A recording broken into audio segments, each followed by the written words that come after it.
behind this land, beautiful scenery. I'm actually in the middle of the Amazon and Ecuador. So where is Achuar Tribe lives, and I have today Domingo, which is one of the Achuar groups leader, and also Cunha, who is the founder of Amazon Work, and also the global Director. Headwater, which is helping indigenous people with some alliance developers that bring indigenous people's rights into the world for. So it's so amazing. I mean, it's my first time visiting Amazon and having these two amazing people leaders actually next to me. I really want to today talk about Amazon, indigenous message, and how they're living in Amazon. Because lots of us that have no idea. And we come here, it's just so amazing to see how sustainable we're living with a rainforest and with the nature. Maybe I will ask Domingo today, natural glasses, and maybe give us a little bit background about Achuar Tribe. Bueno, los Achuar, buenos días con todos, más que todo contigo, gracias. Shira, también Atossa que está aquí presente. El pueblo Achuar es originario de aquí, viven cientos de años. Son, según nuestra historia, es indígenas de toda esta Amazonía baja, todo donde es tierra plano, no de alto, de plano. Están en río Santiago, Huituyaco y Pastaza. So good day to you, Shiram, your Achuar name, and Atossa. It's great. Thank you for this opportunity to speak. It's great to be here with you. I wanted to say the Achuar people are one of the original indigenous nations of the lowland rainforest, not in the highlands, but in the lowland rainforest. We've been here for thousands of years, and we are the original inhabitants of the rainforest in the Pastaza, Santiago, and Morona rivers. Thank you very much. And how the indigenous people connect with this land, with the rainforest? How you live in the... Por suerte de nuestro ancestro, nosotros tenemos 3 plantas: floripondio, ayahuasca y tabaco. A través de esta planta nosotros tenemos una conexión espiritual muy fuerte. Nosotros hablamos con todos los que nos rodean en este bosque primario, con animales, con árboles, con los ríos, con los vientos.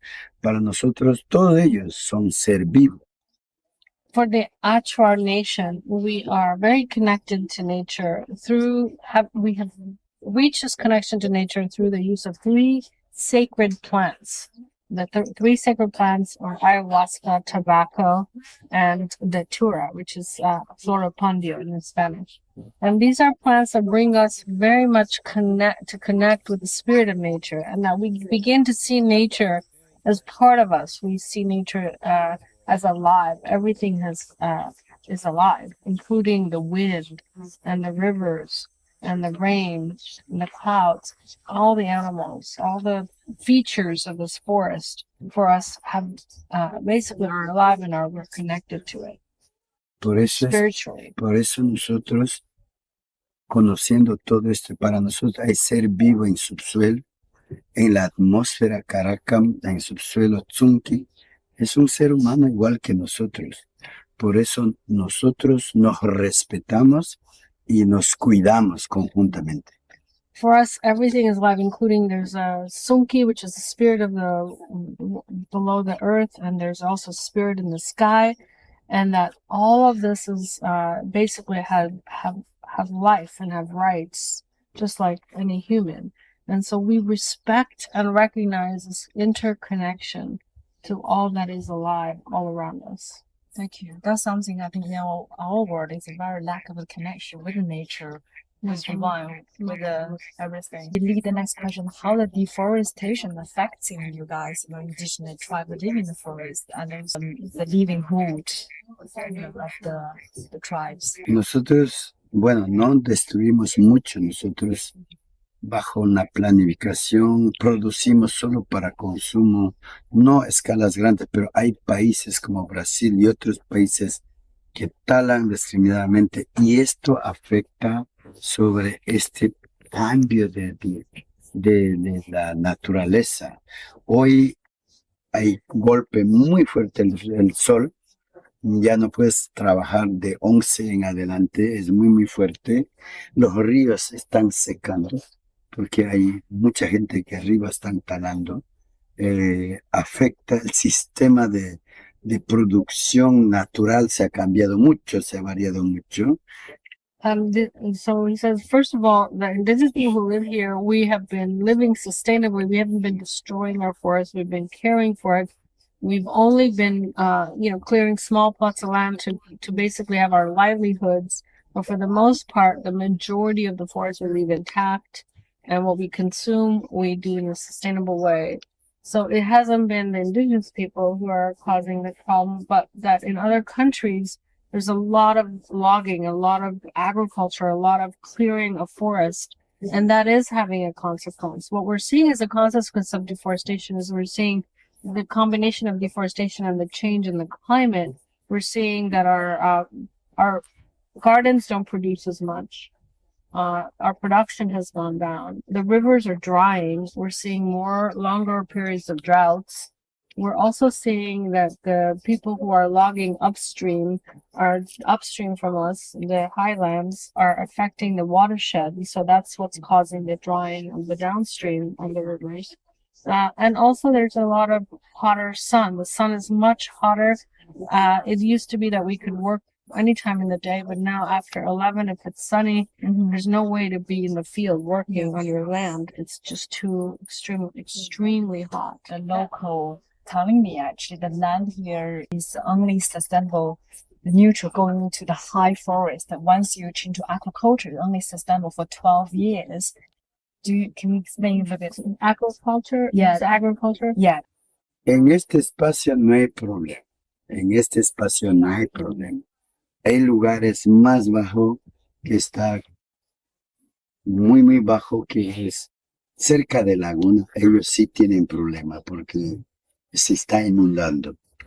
Pero aquí todavía tenemos suerte de, como no son productos de grandes escalas, aquí hay una regeneración rotativa, entonces no tenemos problema, pero sí, otros sí tienen problemas. For us, the production of food crops in our soil has not been a problem. We are basically practicing rotating agriculture, where we do clear land and grow food and then move on to other plots and let that forest regenerate. We're into the cycle of production and regeneration as a part of our system. So far, thank God, we've been able to maintain our productivity of the land, but there are other communities. They might be lower land. They might be so low that the water emerges, they're like wetlands, or, there's very almost no soil. And so they do have problems with production, but thank God we've been able to find a balance with production and regeneration that allows us to continue to. También nuestro cultivo es diversidad de cultivo, de productos. Entonces, no jamás es monocultivo. Yeah, and the other point is that we're not doing big production on large scale. We're just doing subsistence production, so it's been working well. One of our principles is that we use many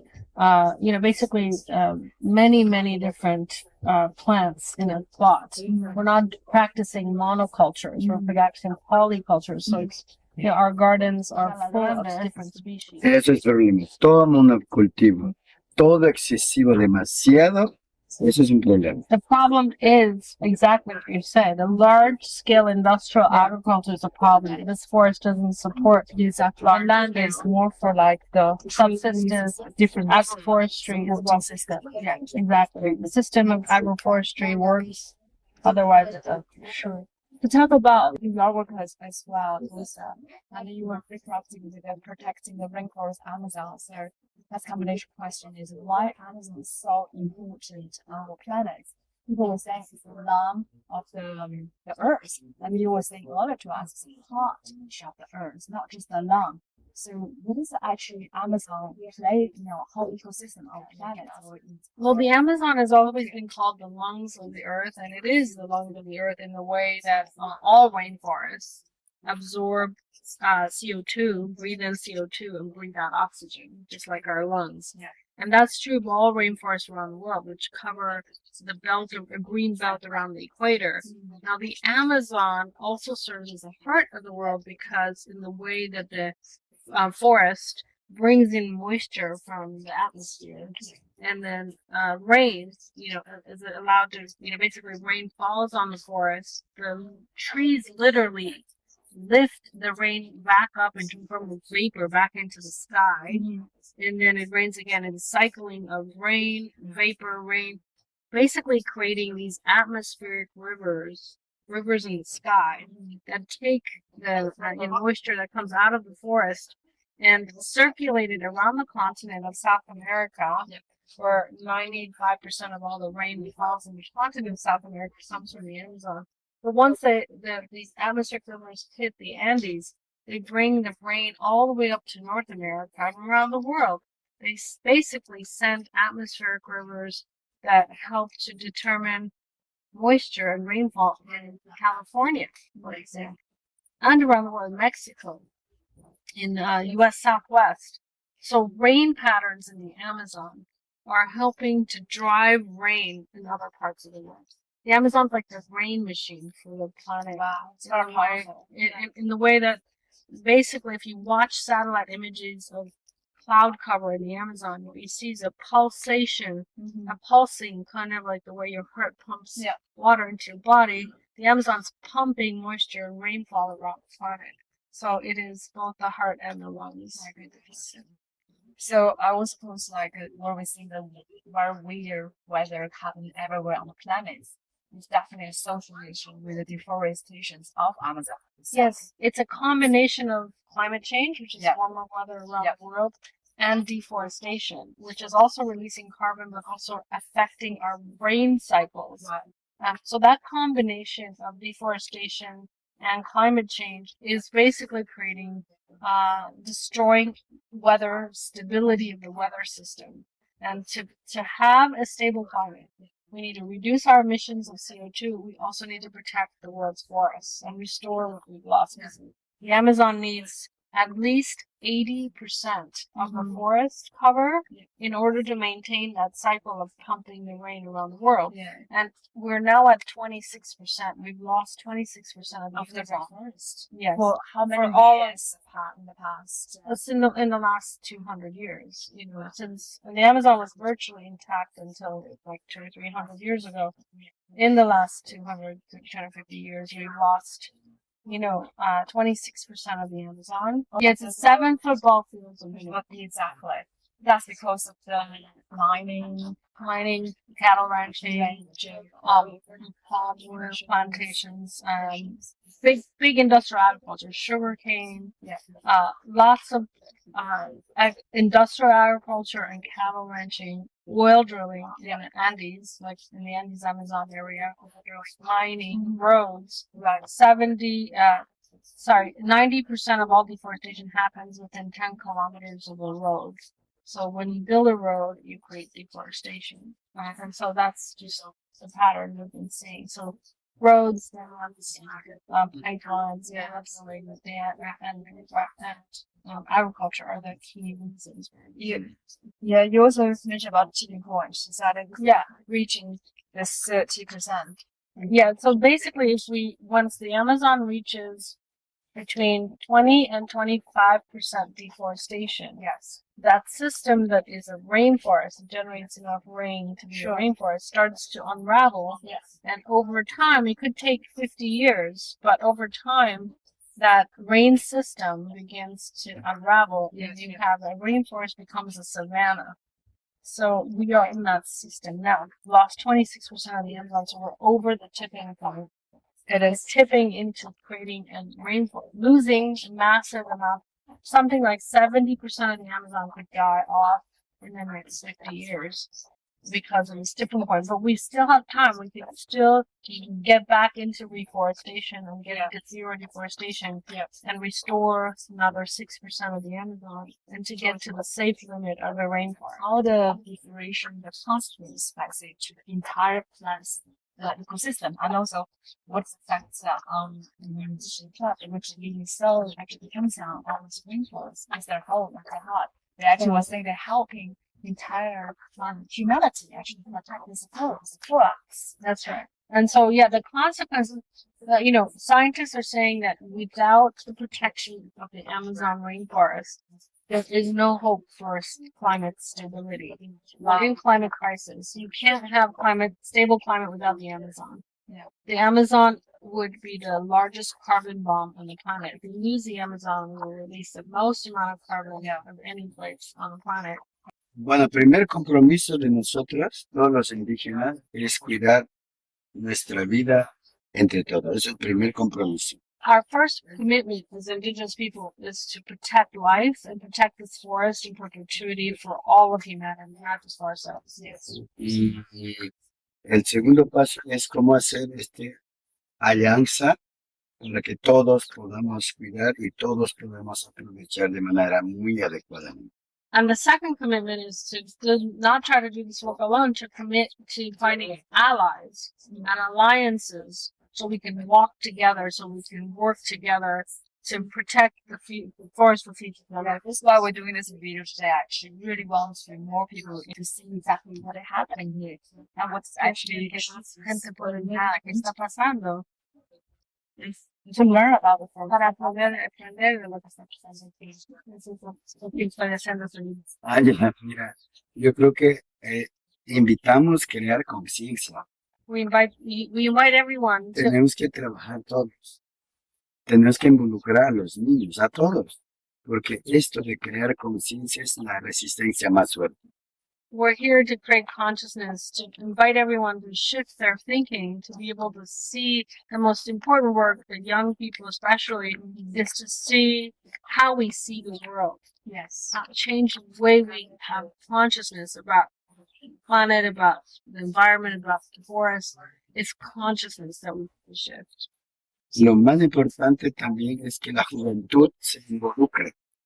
Mujeres, hombres, jóvenes son próximos gobernantes y tienen que involucrar, tienen que estar con nosotros porque ellos son los responsables. And the second most important is to involve young people, young women and men. Young people are the future governors. They're the ones that's going to inherit this earth.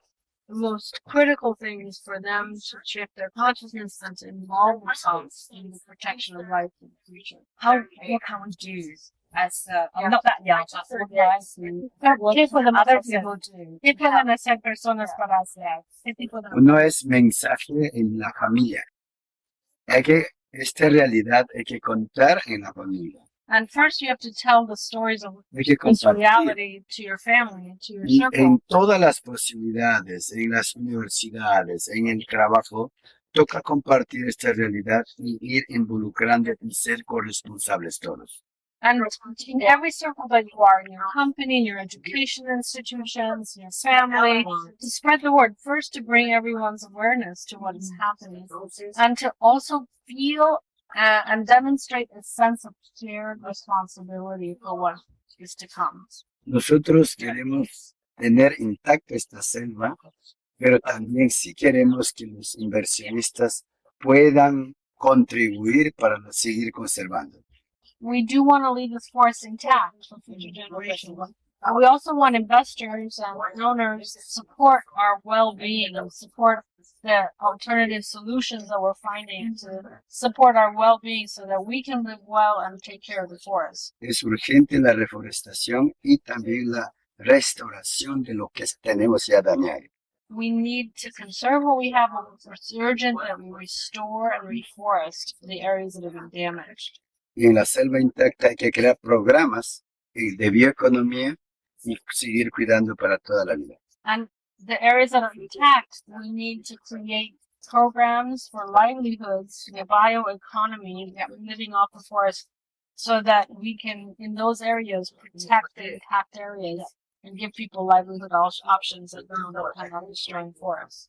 Thank you very much. So, is anything we can go to the website as to find out about headwaters and also the Amazon Watch? Sure. Maybe like we can support, to maybe we can donate and also to share. This video and share the message from the and from the foundation. The work has been done. Our actions affect in the future generations and how they make shifts actually to help to make a positive contribution. So yeah, I invite people to go to website sacredheadwaters.org and sign the declaration to stand with indigenous peoples to protect the sacred headwaters region. Consider making contribution. Consider sparing the word in social media. And really to say that you stand with indigenous peoples everywhere, from your own backyard all the way to the Amazon. I already have that tattoo on my face. And learn about the cultures and how they are working to protect the forest, and see how you, in your own world, whether it's what you consume or what you buy or what you, where you invest your money and how you donate, that all those things are aligned with protecting our future, protecting life on Earth, protecting and supporting indigenous peoples. Indigenous peoples are 4% of the world's population, but their territories protect 80% of the world's biodiversity, 80% of all species that still exist on Earth. It's very important responsibility. Exactly. The voice of the people here into account. There's something. I think as a general public, we should do. I think they love it. Yes. Indigenous people's been victims of genocide and yes, absolutely. Victims of a lot of racism and many indigenous peoples have disappeared. In fact, they have a great history actually about nature and stuff. And that's right. They hold this knowledge of traditional knowledge of the land, of the place that we can all learn from. And this, like what Domingo says, that we change our world view. Yes, to see the truth and not and that consciousness is what people help us see. Yeah. Thank you so much. Thank you so much for helping us to learn about your culture and land. It's a long way to come here, but we're just so grateful to be here and to spell the forest and to learn your culture. It's a wisdom. Yeah. Igual, gracias por la visita y pues seguimos tejiendo. We'll continue to weave. Thank you. They're just starting. Estamos apenas empezando. Sí, así es. Gracias.